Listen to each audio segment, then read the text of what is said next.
What's going on, everyone, and welcome to today's video where we're going over 10 more hidden mechanics in Balatro. We have already gone over 10 mechanics that Balatro does not really explain very well, and the game, while easy to start, is difficult to master. Hopefully this video will speed up the learning process for new players, teach everyone a few more mechanics that can help out their game. So, with number 1, we want to go over the fact that you can reorder your hand by suit or by rank to try and find specific cards that may be face down. It is important to note when attempting to use this trick that your hand will always be in the order of spades, hearts, clubs, and then diamonds, and rank wise high to low, with aces being the high card on the left.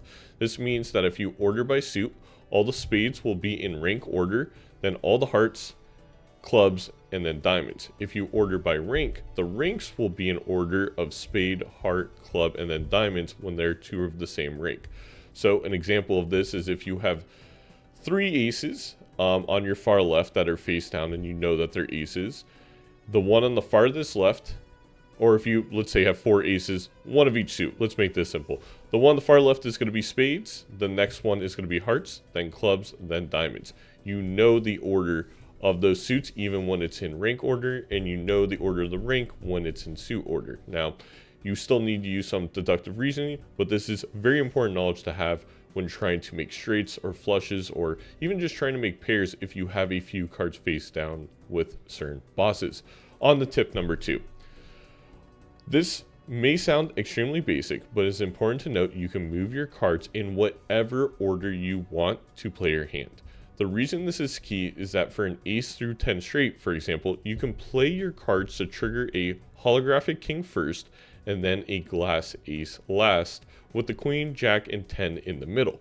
This maximizes your score by adding the mult before multiplying it later with the glass card.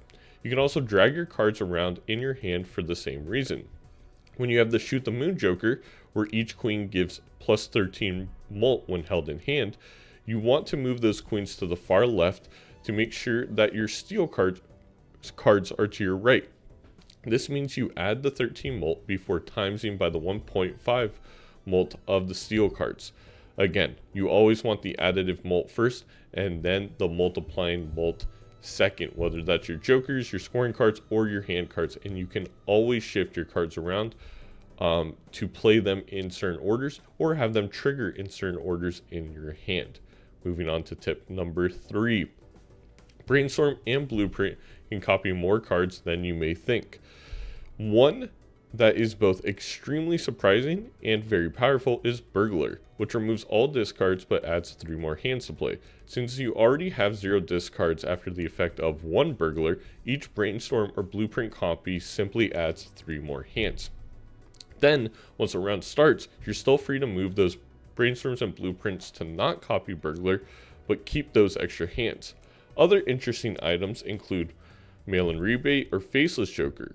These are economy jokers that trigger on certain discards. Mail-in Rebate is $5 for discarding a certain card in your deck, and Faceless is $5 for every time you discard 3 face cards altogether. Blueprint and Brainstorm copying these effects on discards can lead to a huge economy. If you are able to get into the late game and you have a lot of one specific card, let's say King of Hearts for example, and you have Mail-in Rebate triggering on that a lot, if you're able to copy Mail-in Rebate with your Blueprint and Brainstorm during the discard phase, you're able to get $15 per King of Hearts discarded, which if you're able to discard 5 of them, do the math, 15 times 5, all of a sudden you're getting $45 per discard. So this is a huge economic boost, and it's important to know where Brainstorm and Blueprint can trigger. Moving on to tip number 4, staying in the same realm of Blueprint and Brainstorm, there are 2 triggering phases when you score enough points to finish the round. There is first the scoring phase and then the end of round phase. This means that if you want to copy something like Baron for scoring and then Mime to re-trigger gold cards in the end of round phase, you absolutely can. Simply, you just need to move your Blueprint or Brainstorm as the final hand is being scored.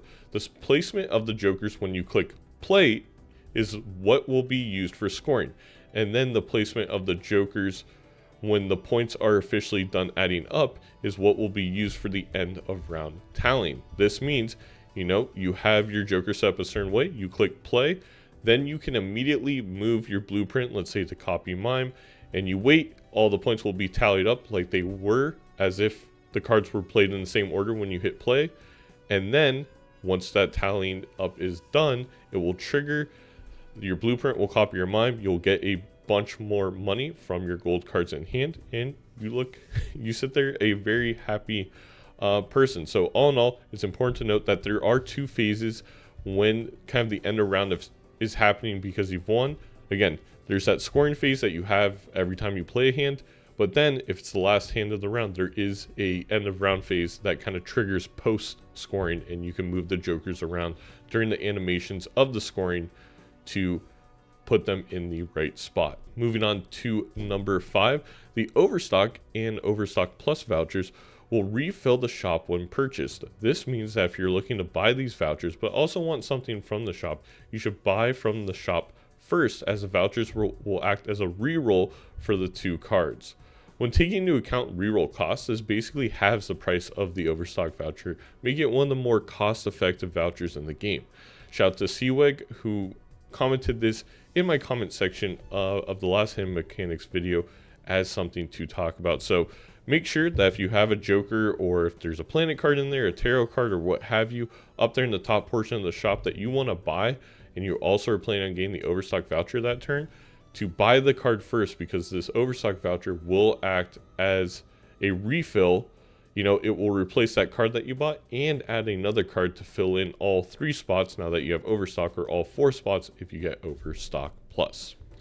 Moving on to tip number 6, Riff Raff Joker, which makes 2 common jokers at the start of the round, and the top up skip tag, which also creates 2 common jokers, will not add tagged jokers. This means you will not get any eternal, perishable, or rental jokers from Riff Raff or from the top up tag. This is extremely important in the new gold and orange stakes, which has added 2 more tags to jokers, perishable and rental, in the existing black stake that has eternal jokers.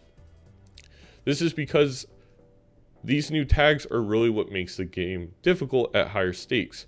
So this is extremely powerful because you know that you're going to get a few jokers from Riff Raff or from the skip tag that are absolutely not going to be tagged in any way. So this means you don't have to stress about these extra harsher effects for these common jokers, and it has really pushed up Riff Raff in my tier listing, now realizing that it does not create any tagged jokers. And same thing to the top up skip tag. If you're really stuck, you really need a couple of jokers that don't have anything extra attached to them, these are 2 very good options. Now on to tip number 7, cards that trigger on a specific card, rank, or suit, such as Idol, which gives ×2 mult to a certain card for that round, or Ancient Joker, which gives ×1.5 mult to a certain suit for that round, will not reset if passed up on the shop and re-rolled on. Or let's say you have the Idol, it's procced on something you don't want, and you want to sell it and search in the shop again for it, so it will proc on the correct item. It will not change what it is procced on. This is important to note, as you can't game the system to try and change what mail-in rebate, Ancient Joker, Castle, or Idol is stuck on by using the shop rerolls. You will always be stuck for that for the end of round, and you have to play around. So if the Idol is on a card you don't want, or Ancient Joker's on a suit you don't want, you can't use skips either to change the current proc. You have to play around. Finishing that round will change what the Idol, what Castle, what Ancient Joker, what mail-in rebate is currently hitting on. Moving on to number 8, Mr. Bones is a confusing card in the game, at least for me. It affects reads as prevents death if chips scored are at least 25% of the current blind. Card self-destructs. What the card fails to mention is by saving you, you win that blind. Meaning if you use a Mr. Bones heading into the final boss, as long as you score 25% of the required chips, you are guaranteed yourself a victory. Also, if Mr. Bones self-destructs on the final boss, you still get the sticker for Mr. Bones, which I'm not sure if this is as intended or not, but it did happen to me on one of my last gold stakes runs. So we used Mr. Bones to save us at the very end, and Mr. Bones, self-destruct, we get the win, and when I checked my collection, it had the gold sticker next to it. So that's an important note for those going for completions plus, and for those just looking to win some runs, Mr. Bones can absolutely guarantee a victory. Moving on to number 9. While the Hone and Glow Up vouchers increase the chance of polychrome, holo, and foil jokers, they do not decrease the chance of seeing negative jokers. This is because the way that the shop is rolled works like this. Each joker is rolled a number. I'm going to make these numbers up for an example, but bear with me. Let's say each joker that appears in your shop rolls a 0 to 100. Normally, 98 to 100 is negative, 95 to 97 is polychrome, 90 to 94 is holo, and 80 to 89 is foil, while all other numbers are just, a plain old joker. Well, the Hone and Glow Up reduce the requirements for those 3 additions while keeping the negative range the same. So if you buy both those, the numbers are around now still 98 to 100 for negative, but now polychrome is up to 90 to 97, holo 80 to 89, and foil 61 to 79. So there's now more numbers to be rolled for the other 3, but did not affect the chance of that negative coming up at all. You still, before, need to roll 98 to 100 on that joker. It is still 98 to 100 post Hone and Glow Up. This is important to note for those who are looking for natural negative jokers and maybe passed on these 2 vouchers because they thought that the increased chance of polychrome, foil, and holo jokers meant a decrease in the likelihood of negative jokers. And then lastly, but certainly not least, some basic quality of life tips from a control standpoint, specifically on PC. If you are on PC, you can hold R to reset your run. If the run was unseeded, it will reset to a new random seed on the same stake, difficulty, and current deck. If it was a seeded run, holding R will reset the exact same seed with all the same specifications. Also, if you're on PC, you can use the right-click button on your mouse to unselect all currently selected cards. This means you don't need to go back and click every single card. You can simply right-click, it will deselect all the cards that you did select in your hand, and you're all good to go. It's something I still failed to use because I learned it rather late, so I'm trying to let everyone know in advance. That's going to wrap it up. Thank you for watching this edition of the hidden mechanics of Balatro. If you like this video, drop a like. If you did not, a dislike. Comment down below any mechanics I got wrong or I missed. Hit that subscribe button if you've been enjoying the content, and remember, don't be Murphy. I'm not subscribed to Zaino on YouTube, and I'm sorry. There we go. We're subscribed. Subscription ad.